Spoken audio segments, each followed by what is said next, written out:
We are in the top 25 leadership questions you guys had asked. This is its own. We have a part one. This is part two, but you don't have to listen to part one. These are just different questions. So the first 1 through 10 I did already. We're going to start with number 11. Number 11, how do you stay current with industry trends and developments? I think this is really important when it comes to understanding you being a thought leader in your industry. And what does that look like? And I think you need to outline that in your, not only, because you should always be evolving, always be developing. So whenever I look at industry trends and developments, I'm going to use, number one, let's be real practical here. I'm going to use Google Alerts. It's a free, and I'm going to have a digest come to me daily, and it's going to send me all the latest articles of my industry. I'm also going to look up any type of trade publications and subscribe to those emails. And I'm going to go to like McKinsey & Company, research companies, and subscribe up through the industry. And you can even go to Google and type up your industry and then say, whatever it may be. For me, it's like marketing trade papers or marketing industry news. And it's going to give you so many websites. You can sign up. And then I take all of those and I have a separate folder in my Gmail for marketing news. And then I put that in there and I sign up, and I'm very picky with the list. If I start to seeing that it's just kind of a lot of hoopla and it's not really great, I don't want the noise. So what I'm going to do is unsubscribe. I ruthlessly unsubscribe. If I'm not getting value out of 3 or 4 emails, then I'm out. So, I'll delete it. A lot of the things that I like to understand and know is, especially in the industry, is the tactical stuff. Like what is working? Like here lately, what has been working? And depending on what type of leader you are, if you're middle management, tactical is really important. I think it's important for all levels because it shows that you're an expert and that you've taken the time in that field to be able to not only understand your industry, but how you execute in your industry. And that's really, really important. And then when you have a conversation with somebody, they're going to understand you as a thought leader because, I'm not into the deep weeds on Google Ads and Google Analytics for digital marketing. I mean, that stuff can get there. Some of you do that, and that's your specialty, and that's it, and that's all you do. And you love getting into, like keywords and specific, and you have all kinds of programs that go through that. It's like, so I don't want to get in the weeds. I like to stay macro. Gary Vaynerchuk does a really good job with this, where he's known as a thought leader, as a digital marketing expert, but he stays pretty surface level, macro. And if he's listening to this, he may disagree with me on this, but I really like his ability to be able to look at it from a high level, as a founder, CEO of a digital marketing company, and then also be able to communicate on that level where he could, and that's just him being in it every single day, him going to the meetings, him brainstorming. That's where you're going to learn the most. And if you've hired great, those people, you're going to learn from your people. So that's something that's really important to me. If I always encourage my employees to bring me news. If something's real valuable, something you learned, I want to know about it. And so we do a lot of information sharing that way. So trends, developments, it's really cool. You can also, if you like numbers or stocks or anything like that, follow those. I have a lot of like macroeconomic stuff I follow. I look at charts. I want to know what the Fed's doing. I want to see the responses to what housing's doing and so forth. What are supply chains? What's going on with that? If you can put the puzzle pieces together in a macro sense, you'll be able to understand your industry from such a broad level that any type of conversation you may have, networking conversation, maybe you go to a conference, that's going to create, it's going to create job opportunities because most people don't talk like that and understand the industry that way. They're just kind of niched down to the point of they may be an expert in, if it's real estate, they may be an expert in their city, and then they're just regurgitating information they learned, 5 years ago or 10 years ago. That's the worst. I always want to know what's going on every single day. So I get a daily digest, Google alerts. I have emails coming in. I'm constantly learning multiple times a day. My Twitter accounts are set up. I have Twitter lists that are set up for that, for whatever I'm in the mood for. If I want to understand macroeconomics, if I want to look at stocks, if I want to look at digital marketing, trends and developments, I'm going to do that. If I want to get kind of geeky and look up like detailed LinkedIn ads or Facebook, Instagram ads, or what's Snapchat doing, I may get into, going on their website and looking at the latest updates they have for developers and stuff like that. So, that's the way I do it.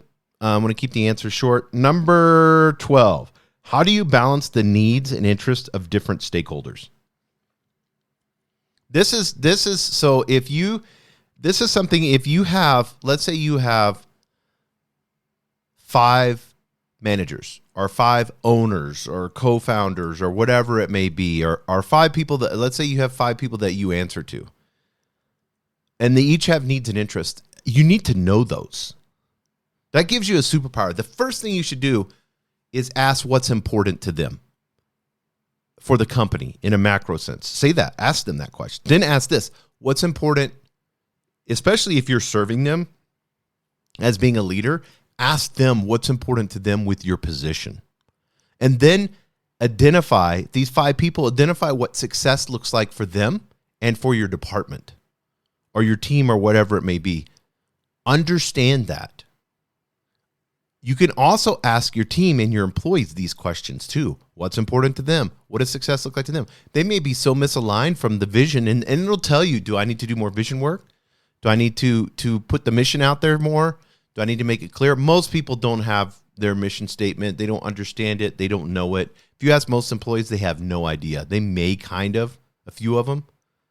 So it's just, run and gun, being reactive all the time. Hurry up. Oh, that project. Oh, okay, I'll do that. Okay, I'll do this. It's very rare to see a lot of mission-driven, proactive execution at a high level. Those are few and far between. So this will help you, because if you have 5 bosses, let's say, or maybe somebody's put you in charge to run something, or maybe you answer to shareholders, whatever it may be, you need to understand what's important to them, because when you have conversations with them, this is what you're going to talk about. This is how you're going to execute. And they said, how do you balance the needs and interests? Well, I think as a leader, it's important, once you've gained clarity on their need and their interest, then you find ways creatively for it to line up with the main mission that you're called to lead. So you take these 5 answers from these 5 people, these 5 needs, here's what they want from you. A lot of them may be different. Then you find, you get a big whiteboard and write this out. Do it at home or whatever, or do it on the computer. Take some brainstorming session. This can take like 30, 45 minutes, and try to find the links, or print it out and just leave it on a bunch of places in your bathroom or whatever, and see where you can find links with them. Like little links that hook together. The detective that's looking for the serial killer, and he's been looking for months and months, and he has those, pictures everywhere, and he has a map, and he has, all the little strings with the little tacks, on there, and the different color tacks, and he's got like the clear acrylic board behind it. That's how you need to be with this. Because when you start finding links, that's where, when you get in a room and all 5 of them are sitting there and they're asking you to present something, you can present the links. And then you're going to create unity. See how that works? Super, super important. So hopefully that answers how you balance the needs and interests of different stakeholders. Number 13, how do you build and maintain strong relationships with your team, customers, and partners? This is a big, broad question. I think it's coaching. I always say that over and over again. Coaching. It's taking the time to let the tasks, to be a leader, not a manager. It's taking the time to let the tasks be delegated out, so that you're not busy doing things, but that you're busy talking to people and leading them and coaching them. That should be the majority of your time, is you leading and coaching, asking questions, let them talk 80% of the time. I talk about this all the time. That's how you're going to build strong relationships. Never go to lunch alone. Invite your team members, invite customers, invite partners out, whatever it may be. You're not over communicating. You can never over communicate. There's a difference between communicating and micromanaging. Micromanaging is telling somebody what to do and how to do it and talking 80% of the time. Coaching is talking 20% of the time, asking questions, hearing them, being present and current in that moment, writing notes down so that they see, not looking at your phone, so that they see that they're valued. That's how you maintain strong relationships. Number 14, how do you approach change management in your role as a leader? So for me, change is a good thing. It's going to help me evolve. And change, a lot of times we don't like, we instantly prick up, but it's adaptation and changes is what is called evolution. And where we're at today is because of change. And it's my responsibility to adapt. And I'm going to take those changes and make them successful because that's my responsibility. If management comes down and says, hey, we got a new change, this is what we want to do, da-da-da-da-da, I'm going to gain clarity. I'm going to ask some more questions. What does that look like to you? What is time frames? All those questions. What does success look like to you? All of that. Nail all those down. Get all of that. Get notes out. Outline it all. Get to your team.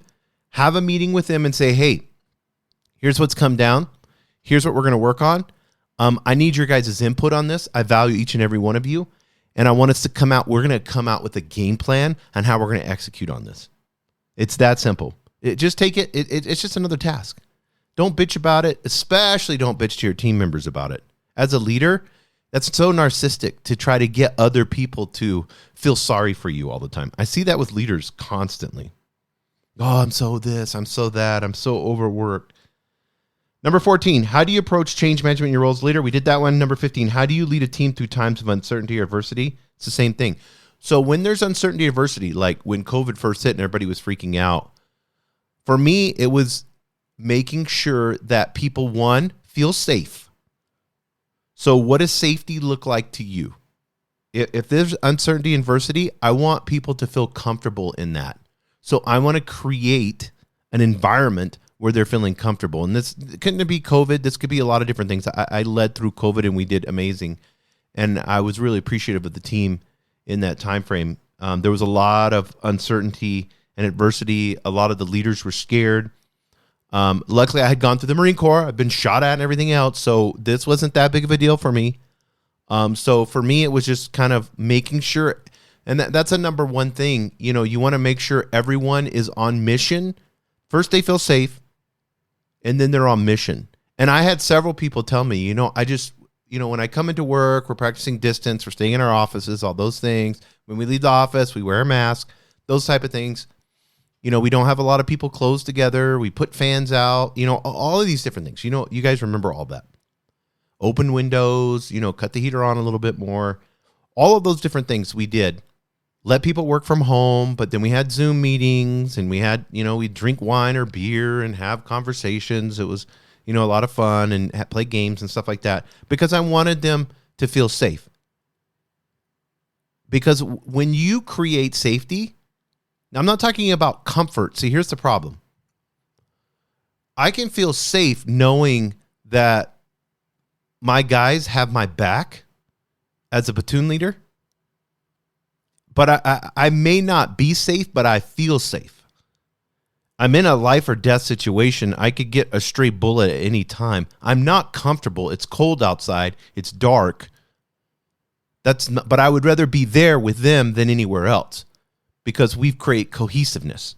And this is really, really important in uncertainty and adversity. How, as a leader, do you make everyone gel? And they have to feel safe in this environment. They have to know. Training, making sure the rules are clear. Rules are really important.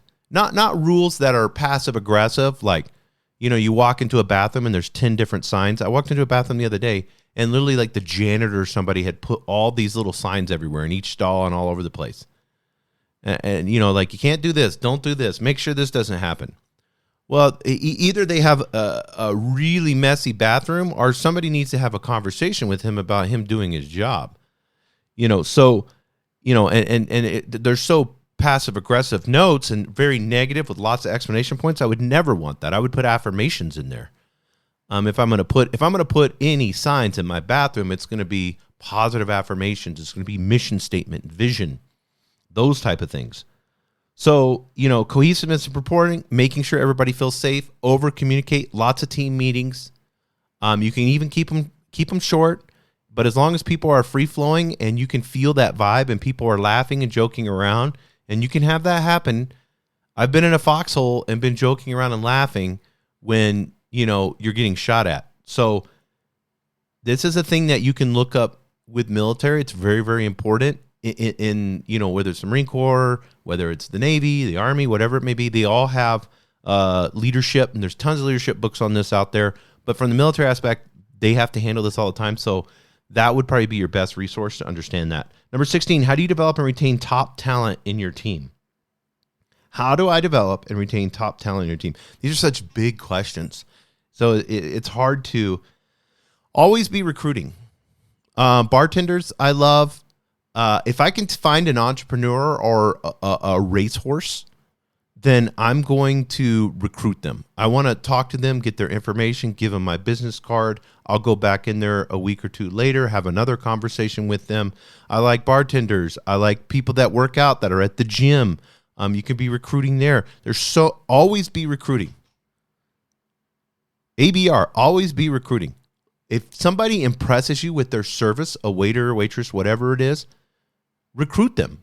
Give them your card and say, hey, if you're ever looking for a job, we'd love to have you, we'd love to have a conversation with you. It's so easy to do. If you're always recruiting and passing out your card, you have your cards on, you're always passing them out. You're going to have plenty. I guarantee you're going to have plenty. You're going to get, so you pass out 50 cards, you're going to get 5 people that'll be interested in a job. You'll be surprised if you just always have this idea of finding talent. And I like to find raw talent, or you can network. You can go to an event. I've done that where I've gone to the event and I'm introverted, so I have to like walk around and talk to people. Usually I like to have a beer or two. Usually 2 beers is good. And then I'll hold another one and just walk around and try to have conversations with different people. And then if I like the way the conversation went, then, I may invite them, let's have a drink or let's have a conversation or what's going on, during the conference. Can we sit down, and just do networking. It's so cool to do. We forget how cool the phone is too. The Zoom calls and phones, those are so easy. You can do a quick, hey, just kind of want to network, kind of get to know you. Can we have like a 20-minute conversation on Zoom or on the phone? Would love to be able to call you. I do phone calls all the time. Stop relying on texting and email. Emails are the worst way to do a job interview. You're getting some fake resume that doesn't really mean anything. I've had people that don't have college degrees that kicked ass in digital marketing, and I've had people that have master's degrees and all these specialty things, and all they want to do is theorize and don't want to execute or do any work. So, if you're always recruiting, always looking for talent, getting yourself out there. If somebody impresses you by the way they're dressed or the way, they look or the way they're acting with customers or whatever it may be, go have a conversation with them. That's the best way to. And then, I've had how to gain top talent. I have podcasts on this too. So I encourage you guys to look those up. Spotify, Apple, all those places. Number 17, how do you maintain a work-life balance as a leader? I think I'm going to end in this one, and I'll do the other questions in a part 3, because this one I'm going to spend a few minutes on. I think this is really important. You're not going to have a work-life balance in the way that the world thinks that you should. In this comfortable world, you're not going to be a Steve Jobs or a Jeff Bezos, or an Elon Musk. You're not going to be those type of people if you're not working 80 hours a week. That's what they do. They work 7 days a week. They do. Now, I'm more concerned with being able to have freedom. So there's a balance for me. Yes, I work 7 days a week. I may work 30 minutes one day and 10 hours the next day. I go by my energy and the flow. If I'm feeling it on a Sunday morning, which a lot of times I am, Sunday morning, I'm the most creative. I don't know why, but my brain's open. No one's interrupting me on Slack. I have no emails going out. No one knows I exist Sunday morning. So Sunday morning when I get up, I make coffee. And a lot of times my brain will just start going bing, bing, bing, bing. And so I'm going to do my most creative projects on Sunday morning. If I need to do a project or I need to brainstorm and think about something, I'll usually wait and do that Sunday morning and give myself a task in my phone or a reminder, from Siri. And that's usually how I do it. Saturdays, I may work for 20 minutes, 30 minutes. Most of the time I want to give, because I have flexibility in my work, so most of the time I want to give my week, I want to go like in the middle of the afternoon, to Costco when, on a Wednesday or something, so I'll take a break. I go to the gym, 4 times, 3, 4, maybe sometimes 5 times a week. I do that at 10 o'clock or 1 p.m., those type of things. Because I want to do it when the gym's less empty. I don't want to do everything with everybody on the weekend. So for me, if you can rearrange your schedule, it's really important. And you would be surprised too how good your brain feels if you just do 1 or 2 tasks. Spend 30, 45 minutes and get organized, gain clarity. Even if you're just like on a Saturday, you're just writing out what you think you should do for the next week or who you should talk to. Just write some things out, gain some clarity, like declutter your brain. And then go do what you need to do. Go spend time with family. But most of the time, most of our family time is garbage. It's watching Netflix. It's goofing off. You can take the time to have quality with someone, and that's going to be way more important. Like with my girlfriend, we do lots of trips. So I'm going to say, I'm going to be really busy, and I'm going to work a lot, and then we're going to take a week off. Or we're going to take we're going to Barcelona in a week and a half. We just went to Florida, and I'm taking 9 days, but I'll do a little bit of work here and there. Go to the coffee shop, sit there. She's going to do her thing. I'll do my thing, maybe for like an hour or 2 or 3 or whatever needs to get done, and I'll make sure projects get done. Have conversations, right before I go to bed. Make sure I do emails and stuff because I'm still working. But during the day, we're going to go to art museums. We're going to do that. And I'm going to try to be as present as I can and listen. That's what your family wants. They want you to be present, non-judgmental, and just listen. That's a great leader is anyways. You're coaching your family, right? I hope you are. So work-life balance, don't look at it. Look at what balance means to you. What does balance mean to you? There's no right or wrong answer here. Stop reading the books about work-life. Stop looking what is good for you. Are you a beginning new entrepreneur and you need to work a shitload of hours? Well, you need to have conversations with your family and schedule. If you're only working 30 hours a week, 25 hours a week, and most people if they go to work, they don't work a solid 8 hours. I encourage you, work when you're at work and play when you're at home. If you have to go to a place to work while you're there. Everybody knows that's what you're doing. Your family knows you're working, so why not work while you're there? And work hard, and then come home and dump it all and spend quality time with your family. And find out what work-life balance is. What are hobbies for you? Do you want to do a side hustle? Is that fun for you? Do you like reading? Do you like hiking? Like what? Fishing, hunting, whatever it may be. Knitting, I don't know. Make sure you schedule the time. Put the big rocks in first, and then all the little rocks. Really important to do that. If you put them in a jar, there's a whole thing. You can YouTube that, Big Rocks, Little Rocks, and Stephen Covey. And you'll see what I'm talking about. It's a beautiful illustration. So I'm going to do a part 3. This is part 2. Encourage you guys to follow me, ABQ Jason Rigby. That's ABQ Jason Rigby. I'm mainly active on Instagram and Twitter and Facebook. I'm on them all, just about. So if you have any questions, DM me. You can DM me on Twitter or Instagram, and I'll be more than happy to help you out any way I can. Thank you for joining us on the Albuquerque Business Podcast. And thanks to our sponsor, RigbyDigital.com. Make sure to subscribe and share. And go to abqpodcast.com. Get show notes, resources, and links to everything we talked about today to help you navigate your journey as an entrepreneur and business owner.